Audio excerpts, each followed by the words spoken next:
Di masa pandemi COVID-19, Unit Pengelola Kegiatan atau UPK Kecamatan Jati Agung mendapat keluhan dari anggota-anggota yang mana pendapatan berkurang drastis. Efek tersebut berdampak dengan angsuran anggota kepada UPK menjadi terlambat. Anggota benar merasakan dampak COVID-19 ini, salah satunya pendapatan yang kurang, tercatat untuk pendapatan sendiri berkurang sekitar 10 hingga 15%.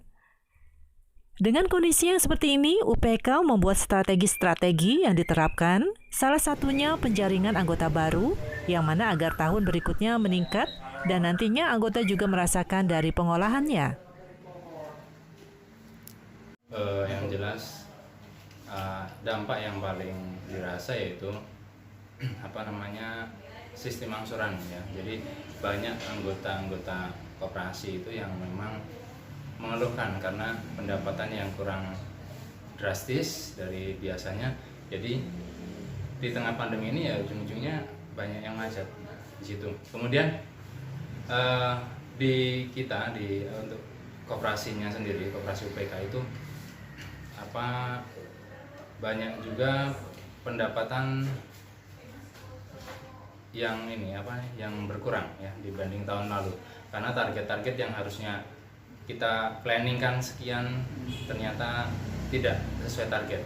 Jadi untuk pendapatan sendiri berkurang sekitar 15 sampai dengan 10% ya. Jadi cukup berpengaruh. Kemudian untuk proses pencairan ke anggota itu juga berkurang sangat banyak ya. Dari tahun yang lalu kita per Agustus itu sudah bisa mencairkan kisaran 8M, tapi di tahun ini baru 6,5 miliar, jadi berkurang cukup banyak. Nah, untuk operasional sendiri ya karena memang kita tidak ada pengurangan karyawan ataupun pegawai ya, cost-nya tetap sama. Jadi pendapatan berkurang tapi operasional tetap. Nah, itu sangat berpengaruh.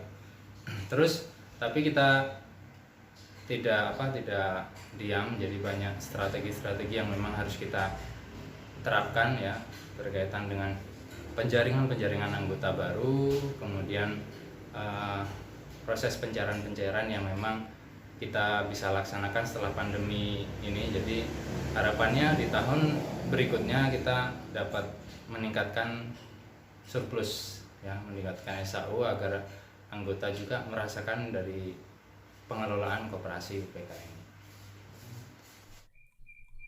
Di musim pandemi COVID-19 juga isu-isu di luar banyak mengatakan kemacetan masalah angsuran. Di kondisi saat ini, pengurus UPK kepada anggota-anggotanya melakukan restrukturisasi angsuran dengan memberikan arahan kepada anggota dengan cara menabung di koperasi yang nantinya akan meringankan kewajiban anggota kepada UPK. Dari Lampung Selatan, Dika Mistia, Saburai TV melaporkan.